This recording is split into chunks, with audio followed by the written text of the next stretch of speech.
하나님의 사람들 이렇게 이제 표현을 할 수 있는데요. 모세는 자기 생애 마지막 설교에서 반복하고 반복하는 것이 하나님이 어떤 분이신가예요. 근데 여러분, 단순히 하나님을 지식적으로 아는 게 아니라 내 인생을 살아가는 동안에 내 삶 가운데 하나님이 어떤 분이신지. 여러분, 우리 하나님은 막연하게 어떻게 어떤 그 존재가 아닙니다. 삶이요. 아멘. 우리는 하나님을 생각할 때에 참 막연하게 생각하기가 쉬워요. 그런데 이 모세는 자기 생애 전체를 보면 전적으로 하나님이, 여러분, 모세가 태어날 때 언제 태어나죠? 출애굽기에 보면 모세의 출생에 대해서 말해요. 그가 태어날 때가 얼마나 이스라엘 자기 그 부모도 자기 민족들 뭐 친척들도 얼마나 어려움을 겪었습니까? 어떤 자냐면은 고된 노역을 하고 거기에 따른 보수도 주지 않고, 그리고 산의 아이가 태어나면 죽이라고 왕이 명령할 때였어요. 그때 모세가 태어나요. 사내로. 그러면 이 부모가 그를 죽여야 돼요. 죽이든지 아니면 어디다 버려야 돼요. 이건 왕의 명령이에요. 그런데 하나님께서 그를 보호하세요. 그리고 공주가 목욕하러 갔다가 그 모세를 갈대 상자에 넣어가지고 그 아이, 도저히 이제 집에서 키울 수 없으니까 갈대 상자를 엮어가지고 하수에 놨는데요. 바로의 그 딸 공주가 그쪽에 가다가 아이 울음소리 듣고서 그를 데려오라고 했잖아요. 그래서 이름을 뭐라고 졌냐면 모세라고 했어요. 모세의 뜻이 뭐냐면 물에서 건져냈다는 거예요. 그래서 공주의 아들로 큽니다. 40년 동안. 궁궐에서 무술도 배우고 학문도 배우고 아주 멋지게 성장했죠. 그리고요, 이제는 40세가 되어서 유모가 누군지 알죠? 유모를 불러오라고 했는데 딱 미리암이 친엄마를 불러오잖아요. 하고 저또 아마 키웠겠죠. 그래서 유대인의 정신을 받아가지고 40세가 돼가지고 이제 준비가 다 된다고 싶어가지고 자기 민족을 돌볼 생각이 있어가지고 이러한 고역을 하고 있는 곳에 가서 다 했더니 애굽의 관리가 자기 히브리 민족을 막 학대하고 채찍질하고 이걸 보니까 도저히 견딜 수 없어가지고 분이 일어나가지고 그냥 쳤는데 죽어버렸어. 나는 그걸 보고서 모세 대단하게 무술을 잘했던 것 같아요. 쳤는데 죽었대. 이놈은 그 왕족들은 자기를 보호하기 위해서 무술 최고수들한테 배우거든요. 그런데 그런 방식으로 하려고 했지만 하나님은 그를 쓰지 않으세요. 그리고 어디로 도망가냐면은 광야로 가서 40년 동안 또 양을 치면서 거기서요 그는 고독하게, 그런데 80세가 됐을 때 하나님이 모세를 부르십니다. 아멘? 모세를 부르시고 뭐라고 말하냐면은 지금은 자기가 가진 게 없습니다. 주변에 배경도 없고 힘도 없는데 하나님이 뭐라고 말씀하면 실패하고 도망쳐 나왔던 애굽의 궁궐로 가라는, 바로 왕에게 가서 하나님의 메시지를 전하라는 겁니다. 그때 모세가 뭐라고 말하냐면 얼마나 겁나요. 차라리 새로운 곳으로 가라가면 제가 가겠습니다. 근데 옛날에 자기가 도망 나왔고 이랬던 곳, 그리고 막 군대를 이끌고 가면 모르겠지만 그 양만치고 그 초라한 모습으로 가라는 거예요. 모세가 계속 안 간다고 못 갑니다. 그리고 참 이제 핑계가 많으니까 하나님이 화를 냅니다. 나는 말도 잘 못하고, 그러니까 하나님이 진짜로 너 한 번만 더 말하면 죽어, 쉽게 말하면 혼낸다는 거예요. 그래서 뭐라면 누가 입을 지었느냐. 모세는 지금까지 어떻게 생각하냐면 자기가 뭔가를 해야 된다고 생각했어요. 자기가 뭔가. 근데 하나님이 딱 알려주는 게 뭐냐면 이렇게 말씀하셔요. 내가 그잖아요. 그들의 고통과 아픔을 봤어. 벌써 다 보고 다 들었고 얼마나 그들이 어려움을 겪고 네가 다 안다. 하나님이 계속 보고 듣고 알고 계시다가 때가 돼서 이제 내가 내려가서 그들을 건져내고 인도하여 데려갈까 할 거야. 근데 이게 모세가 믿어진 거예요. 이제 아멘 한 거예요. 물론 그냥 믿어진 게 아니고 여러 가지 표적들을 통해서 믿게 만들어 주신 거죠. 그래서 우리가 사실 지금 여러분이 믿은 게 아니라 믿게 해 주신 거예요. 신앙생활은 어떤 것이 내가 했지만 내가 한 게 아니래. 그래서 아니 네가 했으면 네가 했지 왜 네가 한 게 아니야? 은혜를 모르는 사람은 이 말을 못 알아들어요. 그래 안 그래요? 내가 했어 열심히. 근데 내가 한 게 아니요. 그럼 뭐 사람 우리 야 네가 했으면 네가 했지. 근데 여러분 영적인 거 그게 아니에요. 내가 했지만 내가 한 것이 아니고 나와 함께 하신 하나님의 은혜야. 이게 사도 바울의 은혜에 대한 고백이잖아요. 그래서 모세가 자기가 해야 된다고 생각하고 자기가 어떻게 백성들을 구원해내고 책임져야 된다고 생각했다가 하나님이 말해 내가 보고 듣고 알고 내려가서 건져내고 인도하여 데려갈 거야. 내가 약속한 땅에. 그래서 모세는 이게 믿어지면 평안했고 자기가 뭔가 하려고 하면 불안하고 두렵기 그지없었어요. 그래서 이걸 지난주에 우리는 이랬잖아요. 책임지시는 그 사랑. 아멘. 그래서 그런 모세가 오늘 하시는 말씀이 이거예요. 그런데 너희는 알아라. 너희는 이걸 알아는 거예요. 하나님은 신실하신 하나님이시라는 거예요. 왜냐하면 모세는 자기를 부르실 때 하셨던 말씀, 그리고 모세에게 맡긴 사명이 뭐냐면 아브라함에게 너희 조상에게 약속했던 그 언약을 이루시기 위해서 너를 보내는 거야 라는 거예요. 그리고 그 약속한 걸 이루기 위해서 건져내셨고 인도하셨고 돌보셨고 보호하셨고 광야 생활 40년간 하나님이 그들의 의식주를 책임져 주셨고 모든 위협으로부터 그들을 지켜주셨다라고 말하면서 그래서 오늘 본문에 그런 거예요. 그런즉 너는 알라. 오직 내 하나님 여호와는 하나님이시요 신실하신 하나님이시라. 아멘. 그러면서 오늘 이런 말씀을 합니다. 신실하신데 그러면 신실하신 하나님이 나와 무슨 상관이 있냐 이거예요. 그래서 하나님은 하신 말씀을 믿고 따르는 사람들에게 그 말씀대로 해주세요. 할렐루야. 무슨 내 생각 아니야. 내 생각, 내 기분, 내 환경과 상관은 없어요. 하나님이 너 이래요. 하나님이 너 안 죽어. 그럼 안 죽어요. 아멘. 내가 너 고치마. 그러면 낫는 거예요. 근데 여러분 이런 경우를 직접 듣는 사람도 있지만 많은 경우 하나님은 주의 종을 통해서 말씀하세요. 사무엘상 1장에 한나의 여인 같은 경우 그잖아요. 한나가 그렇게 기도하니까 하나님이 내가 너에게 자식 줄게 이렇게 하지 않으셨어요. 그 사무엘상을 저는요 사무엘상을 보면서 어떠냐면 하나님은 당신의 뜻을 이루는 통로를 찾고 계시는구나. 아멘. 하나님의 뜻을 이룰 사람을 찾는 것이 아니라 그 뜻을 이루고 하는 통로요. 사무엘도 통로요. 하나님의 뜻을 이루는. 그리고 여러분 사울 왕도요. 아말렉을요. 하나님의 예전에 이스라엘 백성들이 광야를 지나갈 때 아말렉과 전쟁했잖아요. 출애굽 17장이라겠죠.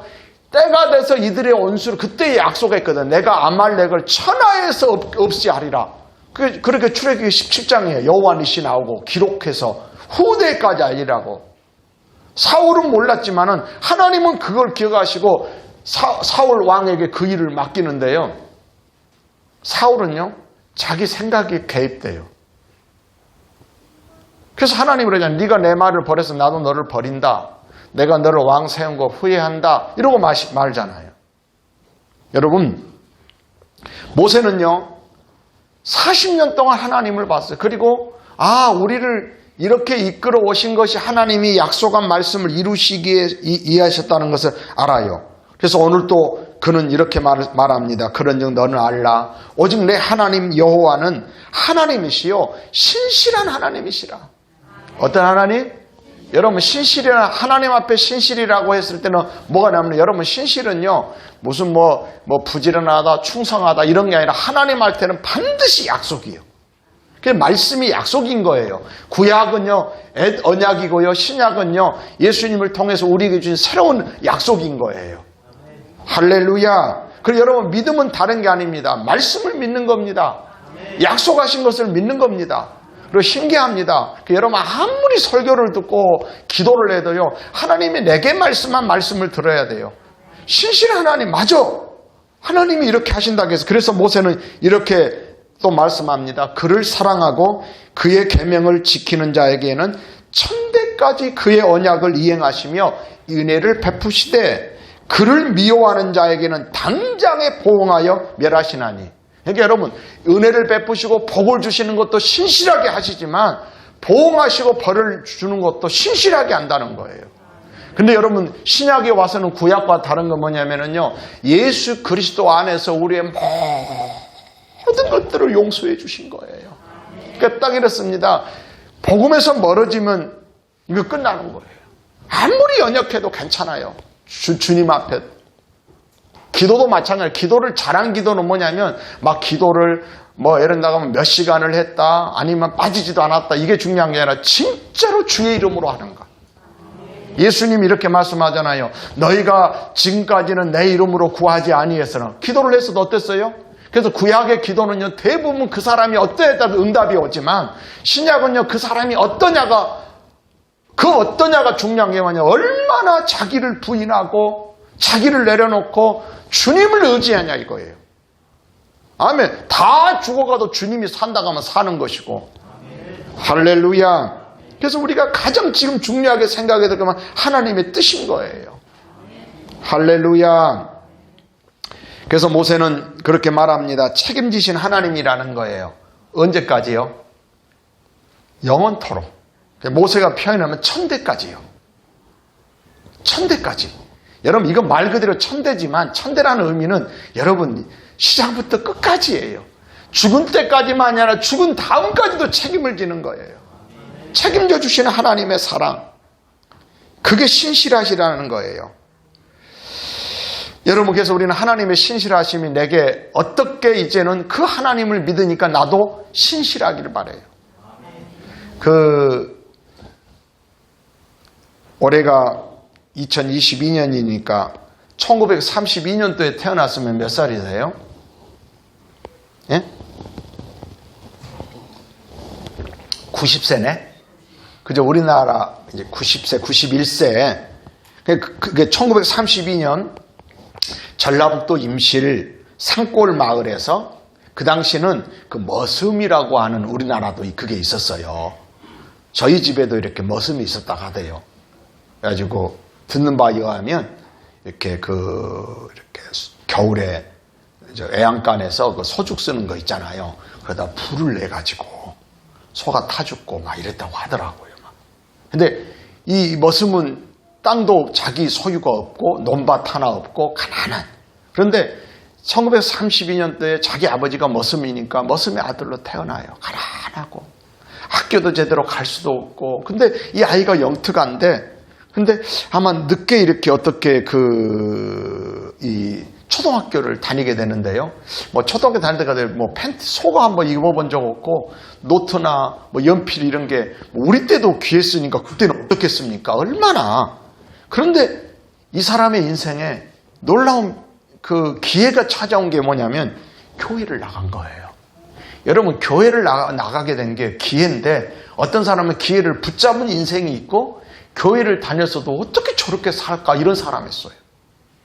근데 이 사람은 예수님을, 초등학교 교회 나간 다음에 예수님을 영접하게 되고 예수님을 만나게 돼가지고 5학년 때부터, 자, 초등학교 5학년이, 소윤이는 이제 몇 학년 되지? 4학년 되네. 영민이는 몇 학년 돼요? 1학년 되는구나. 근데 초등학교 5학년 때부터 머슴의 아들이지만 가난하지만 교회를 다니면서 어떤 말씀을 듣냐. 여러분, 말씀이 들리는 거예요. 롱펠러도 그러잖아요. 말씀을 듣고서 자기 속에 어떤 소원이 생기는 거예요. 다 이렇게. 인생은 여러분 거기서 거긴데요. 자기 속에 어떤 소원이 있는가. 가난하고 서러우니까 부자 되겠다. 이건 욕심이지만요. 하나님의 말씀이 소원이 되면 비전이 되는 거예요. 말씀을 듣고 소원을. 그래서 이 소년이 어떤 마음이냐면 하나님이 전노하시대. 막 능력이 많으시고 하나님께 기도하면 응답해 주시고. 여러분, 우리 아이들도 좀 커가면서 그러세요. 좀 하나님께 기도해요. 에? 지혜도 달라고 기도하고, 아멘.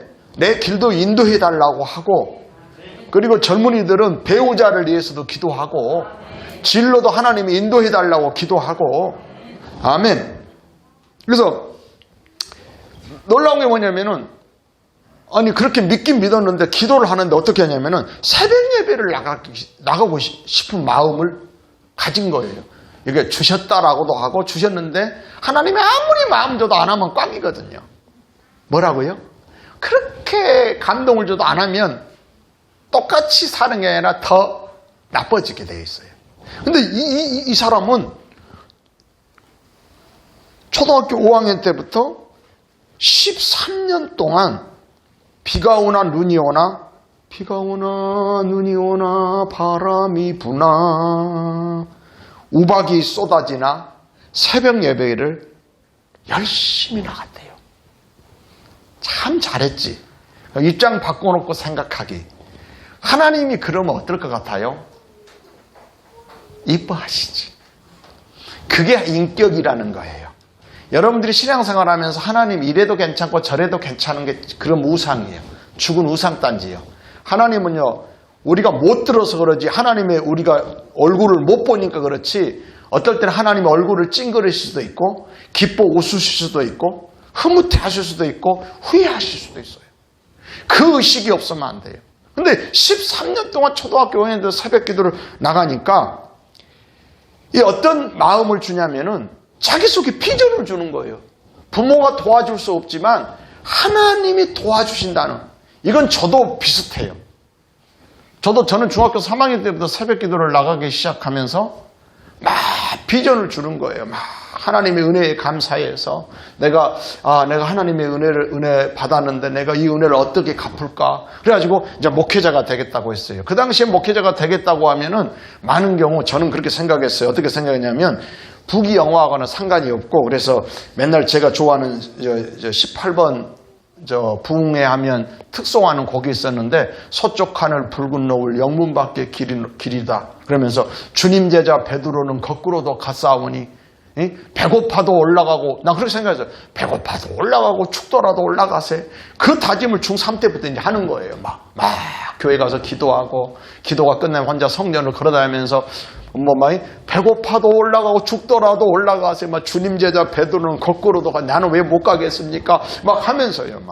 지금 돌아보면 그 서툰 기도였지만 하나님이 그것 때문에 저를 자살로 끌고 가려고 하는 이 귀신으로부터 나를 지켜주셨고. 할렐루야.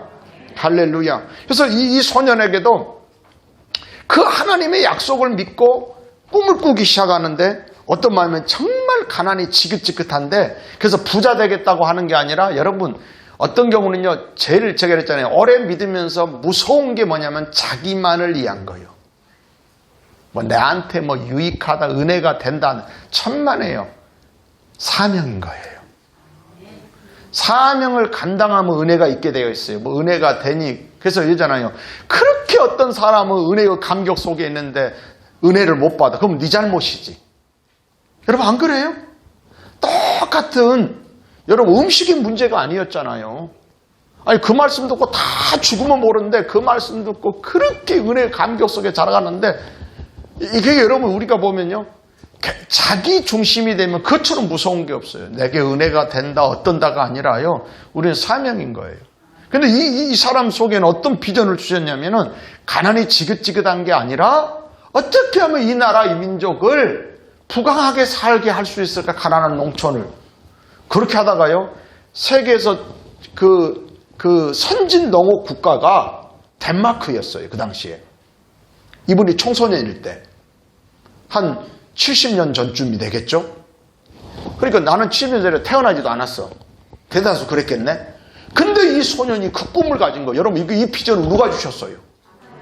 하나님이 주신 거죠. 기도하니까. 여러분 기도했는데 자기가 어쩌게, 이건 기도에 속고 있는 거예요. 기도하면 할수록요, 교회에 대한 생각이 나오고요, 다른 영혼에 대한 생각을 하고, 그게 성령의 역사예요. 아멘. 할렐루야. 그래가지고 그 유명한 간증이 있잖아요. 배고픔과 영양실조로 쓰러질지라도 신실하신 하나님을 믿어 의심치 않았고 결코 원망하거나 불평하지 않았어요. 그리고 그는 하나님께 감사했고요.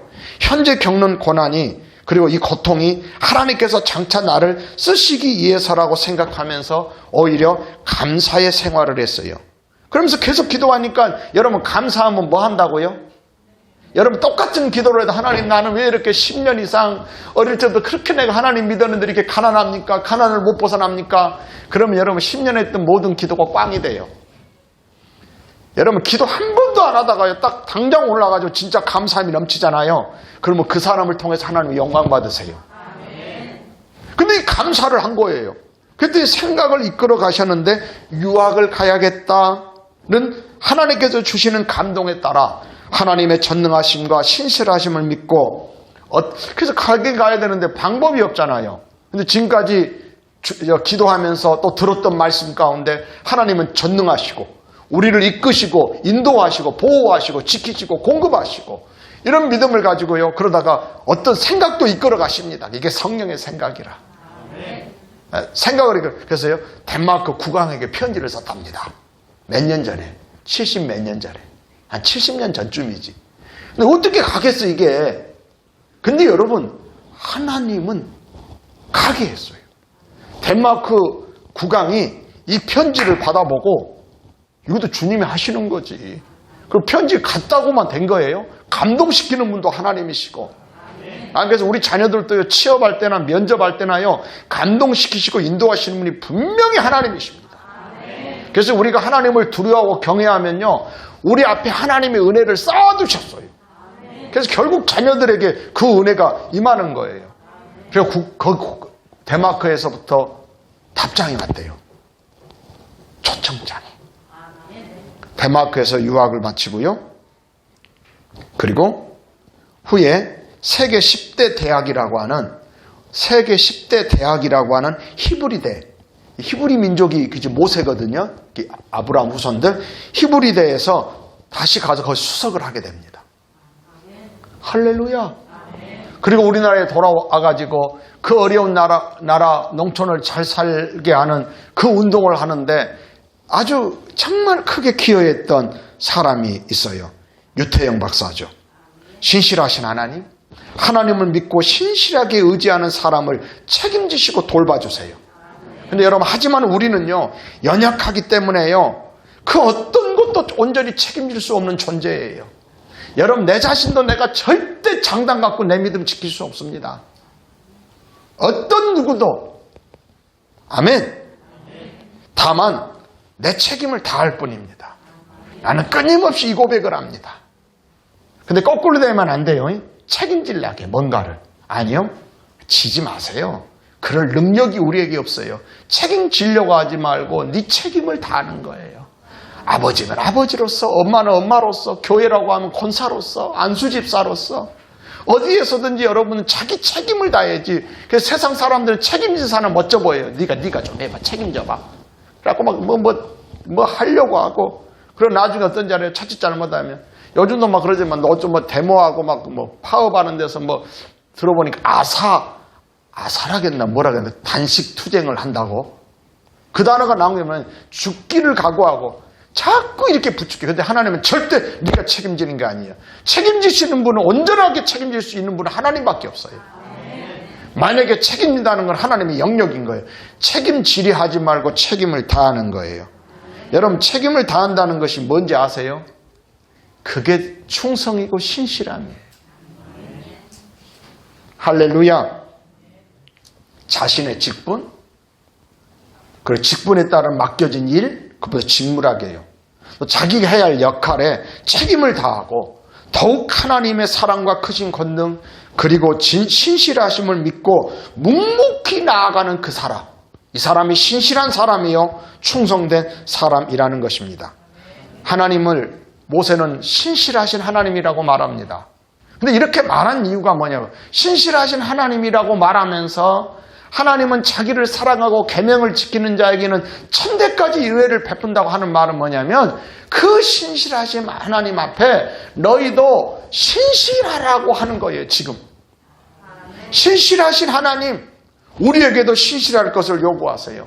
그래서 제가 이러잖아요. 직분과 직무에 충실하지 않으면서 성령 충만한 건 불가능해요. 사도행전 1장의 절반이 직무와 직분과 관련된 이야기로 끝나요. 그리고요, 맏대야를 뽑은 다음에 성령을 부어주세요. 그러니까 마귀는 착각해요. 기도만이요. 100일 기도, 1000일 기도 천만에요. 자기 직무. 저는 그래요. 내가 해야 할 일 책임을 다하려고 목사로서. 누가 어떤 것이 문제가 아니라 하나님 언제나 나를 봐요. 누구 때문에 무엇 때문에 아니라 내가 하는 거예요. 내 일을 충실하게. 그랬더니 하나님께서 이 어려운 상황 속에서 하나님 우리 교회의 문제를 보여주시고 갈 길을 보여주시고 만약에 그게 알려주지 않았다면 저는 감당 못해요. 못하는 거예요. 여러분, 하나님은 이렇게 말씀하셨어요. 내가 거룩하니 너희도 거룩하라. 예수님은 이렇게 말씀했어요. 내가 너희를 사랑한 것 같이 너희도 서로 사랑하라. 그러면 하나님이, 모세가 지금 신실하신 하나님이라고 말씀한 이유는 뭐예요? 너희도 신실하라는 거예요. 하나님은 그런 사람을 좋아한다는 거예요. 그러면서 뒤에 보면요, 이렇습니다. 신실하신 하나님, 그리고 그를 사랑하고 그의 계명을 지키는 자에게, 그잖아요. 신실하게 그렇게 하는 사람에게는 천대까지 언약을 이행하시며 인애를 베푸시는데 11절부터 보면요, 쭉 복을 주신다는 이야기가 나와요. 기가 막혀요. 뭐라고 나오냐면 이렇게 말합니다. 13절, 곧 너를 사랑하시고 복을 주사. 그러니까 신실하신 하나님이 우리에게 신실할 것을 요구하시고 신실한 사람에게 너를 사랑하시고 복을 주사 너를 번성하게 하시되 내게 주리라고 내 조상들에게 맹세하신 땅에서 내 소생에게 은혜를 베푸시며, 내 소생은 내 자녀입니다.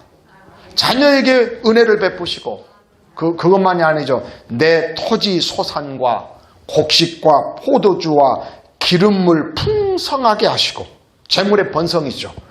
내 소와 양을 번식하게 하시리니. 그러니까 오늘 계속 본문에 이어지는 겁니다.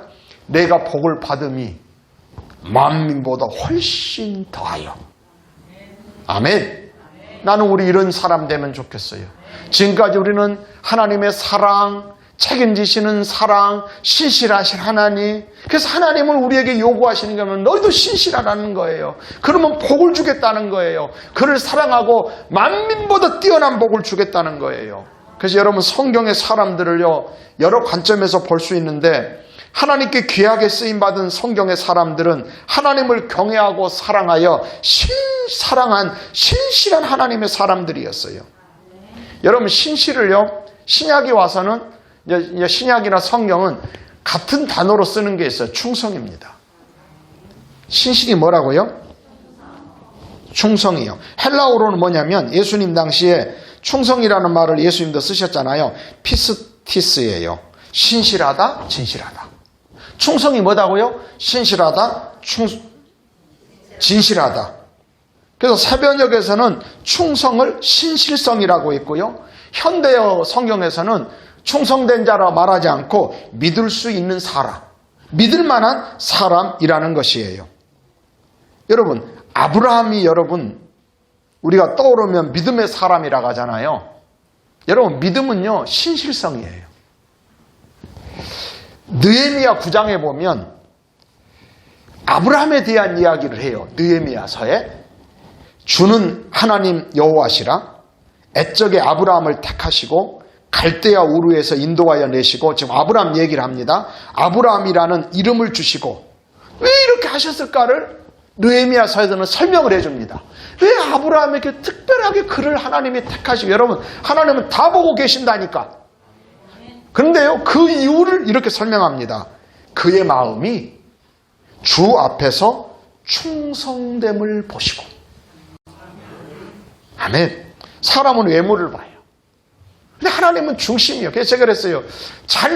하고 안 한 게 조금 물론 이제 직분자는 이게 있습니다. 남이 보는 것이 있으니까 외모도 중요합니다. 여러분, 사람과의 관계 속에는, 그래서 여러분 착각하면 안 돼요. 제가 수요일 정도 아마 그 설교를 할까지 그걸 잘 다루어야 돼요. 사무엘상이나 16장에 사람은 외모를 보거니와 나 여호와는 중심을 보라. 그래서 외모는 필요 없어. 아니면 사람은 외모 본다잖아요. 우리가 사람 만나니까 외모도 굉장히 중요합니다. 맞죠? 여러분, 모양도 필요하다니까요? 그 직분자는 그거 굉장히 중요해요. 만약에 직분자가 매번 자기 역할 안 한다고 해봐요. 그잖아요. 나는 마음이 아닌데, 여러분, 하나님, 사람은 외모 본다니까. 목사님이 사람입니까? 하나님입니까? 예? 그럼 목사님은 못 봐요? 외모 봐요. 설교 시간에 여러분들이 목사님 말씀을 듣고 아멘 하는지, 저는 그거 보는 거예요. 다른 성도들도 마찬가지예요. 권사님이 예배 시간에 일찍 오는지, 어떻게 하는지, 다 보게 되어 있어요. 그래서 여러분 그걸 무시하면 안 돼요. 근데 여러분, 그것이 전부가 아니라는 사실이에요, 또. 제가 학생 시절에 그랬잖아요. 학생 시절에 그렇게 교회에서 권사님인가 그였는데 그 교회에서 굉장히 내가 볼 때는 진짜 1등 권사님인 줄 알았어요. 근데 어느 날이요. 한참에 그 권사님 가정에 풍지박산 망하는 걸 봤어요. 그래서 왜 그랬지? 그래서 제가 그때는요. 저렇게 믿음 좋아 보였는데 근데 목회를 해보니까 조금은 이해가 돼요. 우리가 보는 것과 하나님이 보는 게. 그래서 우리는 여러분 모양도 갖춰야 되지만 중심이 끊임없이 바뀌어야 됩니다. 얼마든지 뭐 감사합니다 하면서도 속이 다르서. 근데 여러분 나는 고맙다고 말하는 그 말만 듣지만 하나님은 그 중심을 보는 거예요. 사랑합니다는 사랑 하나 없는 거 알 수 있고요. 그래서 여러분 일단 여러분 속은 비었어도 모양이라도 말하고 끊임없이 속을 채워가시기를 바라요. 그래서 아브라함에 대해서 그렇게 말씀하시는 거예요. 그의 마음이 주 앞에서 충성됨을 보시고 그와 더불어 언약을 세우사 가나안 족속과 쭉 말하면서 그 땅을 그의 씨에게 주리라 하시더니 그 말씀대로 이루셨사오니. 할렐루야. 아브라함에 대해서 그런 거예요. 지금 모세가 얘기한 보다 훨씬 뒤에 느헤미야서에서 이 말씀이 나오는 거예요. 그들은 철저하게 이 의식을 갖고 있어서 신실하신 하나님이 말씀한 대로 이루시는데 특별히 아브라함에게 왜 그 약속을 하셨냐면 그의 마음이 주 앞에서 충성됨을 보시고. 이제 결론입니다. 신실한 사람들. 근데 신실한 하나님의 사람들의 특징이에요. 어떤 사람은 이럴 수 있어요. 제가 이 말씀을 준비하면서 사람을 생각해 볼 때 그 사람 생각하면 떠오르는 이미지 있죠. 응? 그렇잖아요. 근데 처음에는 첫 인상도 있지만 사람은 좀 이렇게 겪어봐야 알아요. 그래서 뭐 이러잖아요. 몇 길 물속은 알아도 한 길 사람 속은 몰라요. 근데 여러분 사람 속이 드러나는 게 뭔지 아는 사람? 말이요. 아무리 결국은 속에 있는 게 탁 튀어나와요. 그럼 그때 딱 기겁해야 돼요. 정말이에요, 여러분. 아, 내가 실수했다. 아니요, 그게 진짜예요. 여러분, 치중? 술 먹고 나왔던 말이, 여러분, 그게 진짜 말입니다, 여러분. 여러분들은, 우리는 술 안 먹지만, 혹시나 마취에 깨어났을 때도 여러분 그 말이, 깨어날 때 말이 영자야 해보면 안 돼. 어? 굉장히 고민되잖아요. 맨날 옛날 애인 생각하고 이러면 그 말이 나와버리고, 꿈속에서도 여러분 말 잘해야 돼요. 꿈에서도 맨날 엉뚱한 거 막 더듬으면 안 되고, 꼭 이 얘기하면 재밌는 우리 이제 하늘나라 가셨던 큰매형하고 큰누나, 큰매형이 한참 낚시를 갈 때에 웃은 얘기니까 삭제해 설교 파일 보낼 때, 우리 누나는 이렇게 뭐 그랬다고 이제 그 좋아했어요. 그래가지고 어느 날 누나 젖통을 잡고 딱 채더래요. 잡았다고. 꿈속에서 낚시를 한 거라. 그랬다고 해요. 결국에서 끊임없이 여러분 이러잖아요. 찬송가도 늘 부르잖아요. 그러면은 나도 모르게 어디 갈 때 내 입에서 찬송가 탁 나와요. 막. 내가 요즘 계속 신실하신 하나님에 대해서 찬송을 하다 보니까 신실하신 하나님 아까 불렀죠. 그랬더니 목양실에 와서 지은 자매가 이 노래를 막 오늘 찬송할 건지 예배 전에 찬송할 건지 이 노래 그래서 오늘 부르냐 했더니 그랬더니 너무 기쁘더라고. 나 혼자 신실하신 하나님 기도 들으신 하나님 막 이러잖아요. 할렐루야. 아멘 아멘. 중심이 다 바뀌기를 바래요. 아브라함을요 그냥 택한 게 아니에요. 왜 그와 언약을 세웠고 그리고 약속한 대로 하나님이 그 일을 이루셨냐면 그의 마음이 주 앞에서 충성됨을 보시고, 성경에 보면요 이 충성이 뭐라겠어요? 신실이라겠다니까. 여러분 히브리서 3장에서는 이래서 예수를 깊이 생각하라. 그러면서 뭘 생각하라 하는지 아세요? 뭐 우리를 위해 죽으신 거 맞아요. 근데 이렇게 말합니다. 그는 자기를 세우신 이에게 신실하시기를. 그리고 기가 막힌 얘기를 합니다. 모세가 하나님의 온 집에서 한 것과 같이 하였으니. 그러니까 모세가 지금 신명기 설교하고 있잖아요. 모세에 대해서 하나님이 어떻게 평가해 주고 있냐면 예수님이 자기를 세우신 이에게 신실했던 것처럼 모세가 그렇게 신실했다는 거예요. 사랑하는 성도 여러분, 그래서 사람은요 오래 겪어봐야 돼요. 그런데 언제까지요? 우리는 주님 앞에 서는 그날까지요. 다 이제 만약에 여러분들이 10년, 20년 후에 70이 되고 이랬을 때 딱 생각해 보면 저 집사님, 저 권사님 얼마나 신실한지. 근데 이제 결론 딱 하나 내릴게요. 그 신실한 게 여러분 뭐에 신실해? 어떤 사람은 기도하는 거, 또 예배의 자리, 이거 다 신실함입니다. 근데 여러분 그것이 기준이 아닙니다.